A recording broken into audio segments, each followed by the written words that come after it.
Hello, my dear Libra. I have your 3 card spread for the week of January 26, 2020, and I have pulled today 2 South cards for you, which shows that you're in a very physical place this week and that it would be advisable to do work with the teachings of the North for you.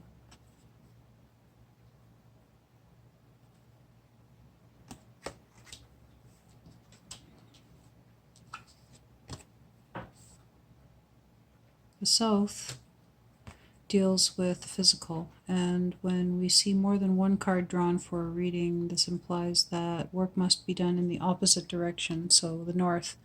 So dealing with the teachings of the Spirit is advisable for you for this week.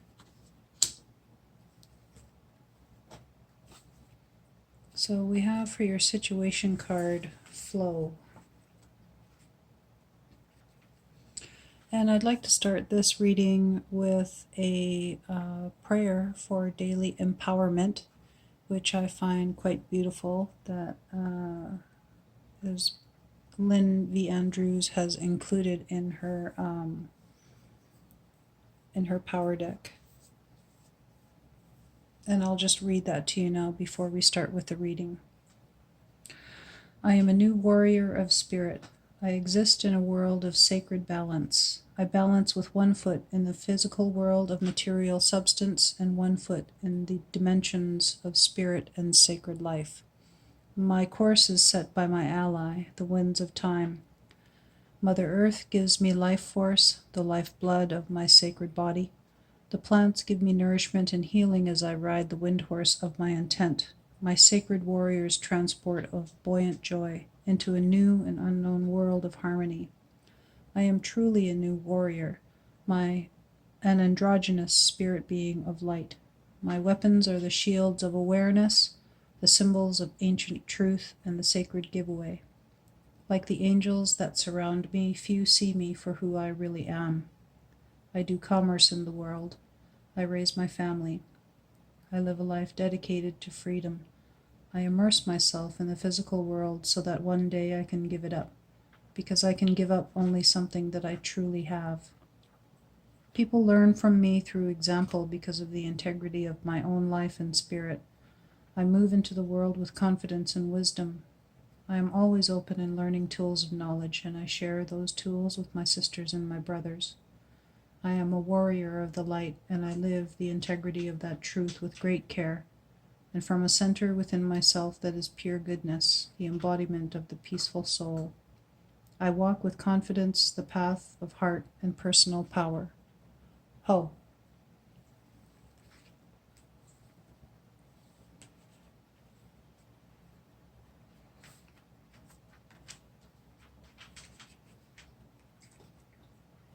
It's a very beautiful prayer. I always feel better after saying it. So for flow, we have a gorgeous waterfall, a beautiful flower, and the water flowing down off of the mountain into the universe. The flower of your being begins to bloom when you move with the flow of life. This is a process of letting go, moving your consciousness out of your mind and into your body-mind or shaman center, which is an inch or two below your navel. Feel your receptivity as you become still. Watch the waterfall flow as if you were the mountain high above it. Be serene, at ease, and totally within your power, and let the waterfall of life work for you, becoming like a twig carried on its rushing surface. Become one with the water, dissolving the senses of your mind and living totally in your instinctual nature. Let go and relax into the eternal flow. The painting is entitled Flower and Song. Follow the flowing water. As in life, it is easy to float downstream with the driftwood, but very strenuous to paddle upstream against the current. Because this is a South card, it teaches you about your physical self and about letting go physically as well as mentally. To get into the flow of energy in the universe, move into the instinctual side of your nature. The universe of stars and planets at the bottom of the waterfall indicates the universe of your inner self, the highest part of your inner being. It is through this life on earth, represented by the mountainside and the waterfall, that you can move into the eternity of enlightenment and sacred flow.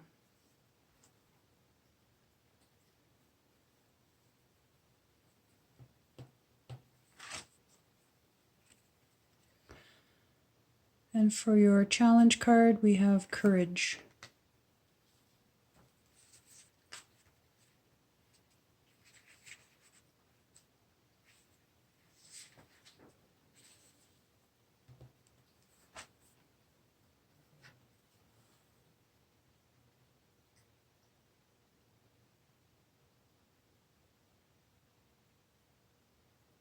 Action takes courage. We often feel like fish out of water, separate and different from the world around us. But fish out of water can learn to swim in a new air of consciousness and with a new purpose in life.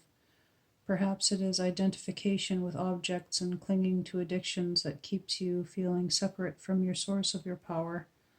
Perhaps it is not only a dependence on drugs, sex, or alcohol, but also addictions like the fear of failure, the need for approval, or the fear of desertion. Discover your power and meaning by having the courage to give up your addictions, then live your power with courage.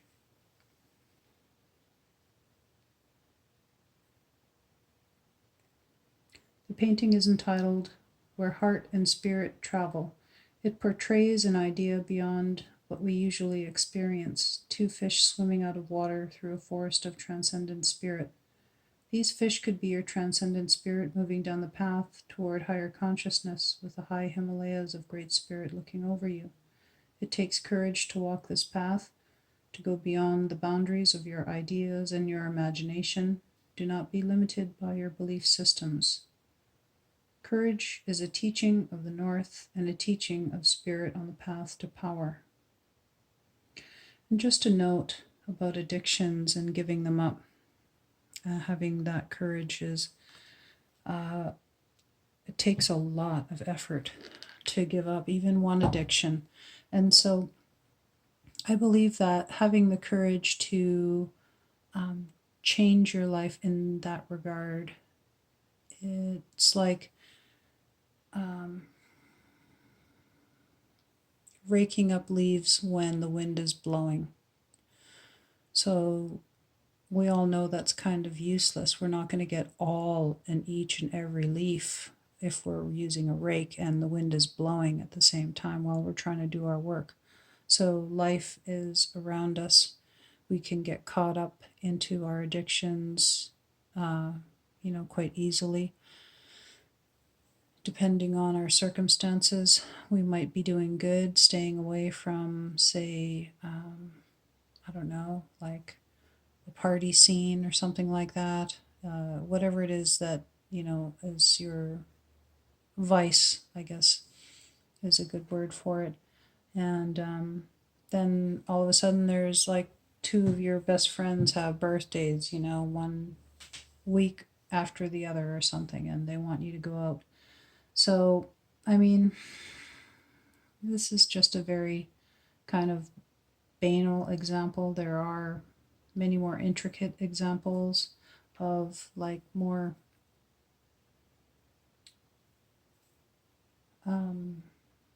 subtle ways of dealing with addiction and how it can kind of weasel its way back into our worlds without us even realizing it. And so I believe that it is best to make sure that you take care of yourself in the way that you're not giving in to yourself by saying, oh, it's hard to deal with addictions, and so I'll deal with it, at some point in my life, but not right now. No, what I mean is by like taking a page of your book and realizing that this one page has something to do with my addiction. And so I'm not going to look at that anymore. And I've chosen my next page to read and let that page just go by. So when I think that we're dealing with things as heavy as addictions, it is a process. And even if there are people in life who are, say, free from their addiction, are they truly and completely free of it?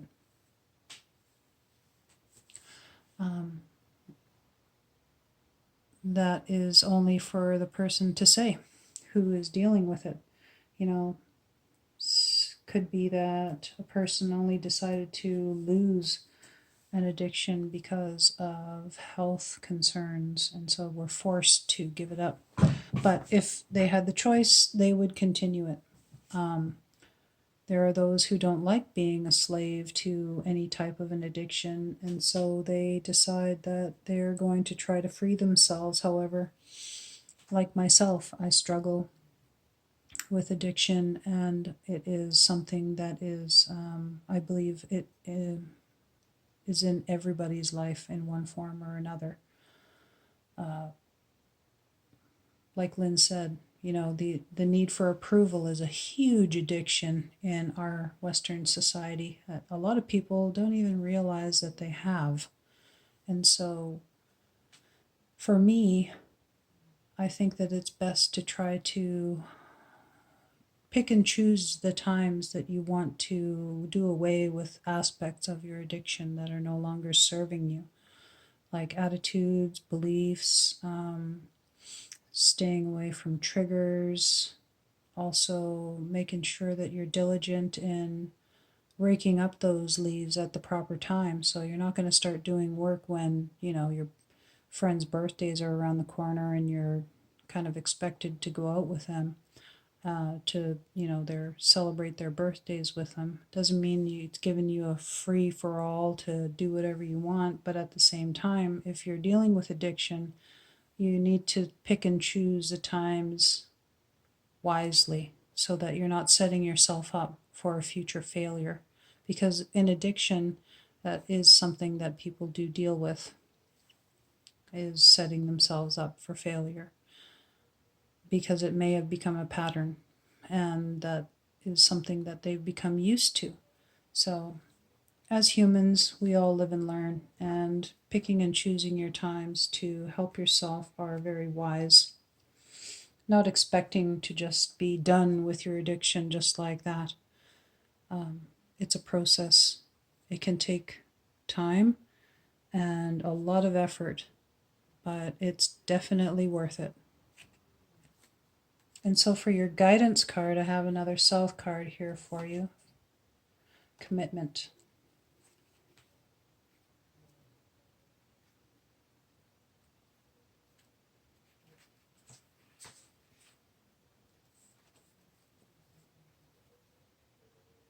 You need commitment to focus on your target. Take aim, pull back the bow, and then shoot your arrow, even though you know you will hit the bullseye with every shot. This is the duality of enlightenment. To hit the bullseye requires total commitment of your spiritual and physical being, but it also requires total commitment to letting go, to simply walking down the path and through the gateway that leads to your true destiny. It is a process of gathering. You gather your emotions, your mental strength, and your abilities as you would gather sheep. It can be a long process, but your commitment gives you endurance. It is the next step after defining your active power. Materialize your dreams and begin to live them. Build that magnificent dream lodge within you and do so with total commitment. The painting is entitled Threshold of the Heavens. It symbolizes our commitment along the path of enlightenment that evolves from one space or level of consciousness to another. This painting shows a moon gateway looking into a garden of higher consciousness. The sphere of universal consciousness within is represented by the shadowed figure. There is no door blocking the way once you realize that you yourself have been the greatest obstacle all along. Commit to seeking and commit to letting go. Spirit and destiny will do the rest.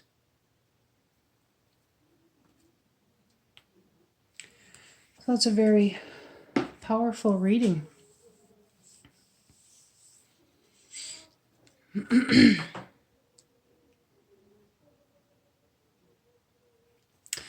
I think I'll end the reading here just for the fact that I can hear my neighbors having such a good time that I can't really concentrate on the rest of my reading. But I think I've already said everything that I needed to say to you, dear Libra, which is that this week your focus is quite physical by the evident by pulling two cards of the south for you, which is the direction of the physical. And so the advice for that is that you would be doing a bit more work in your spiritual this week. So spending some time to nourish your spirit, do whatever it is that you need to do that makes you feel whole and complete, and just really let yourself wash away all of the negativity of the past week and however long of the past, actually. Just let it wash away with your spiritual practice this week coming. As long as you can try to incorporate that into your daily life in some respect. You know, it might be a little bit more one day of this week than it is the next, but as long as it's being incorporated into your week, you will definitely find a bit more balance.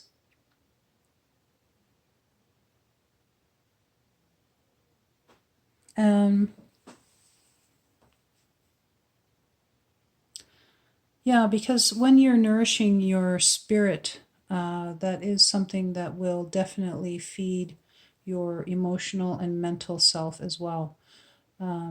Whatever your spiritual practice may be, it could be meditation, rumination on poetry, reading material, could be yoga, just introspection.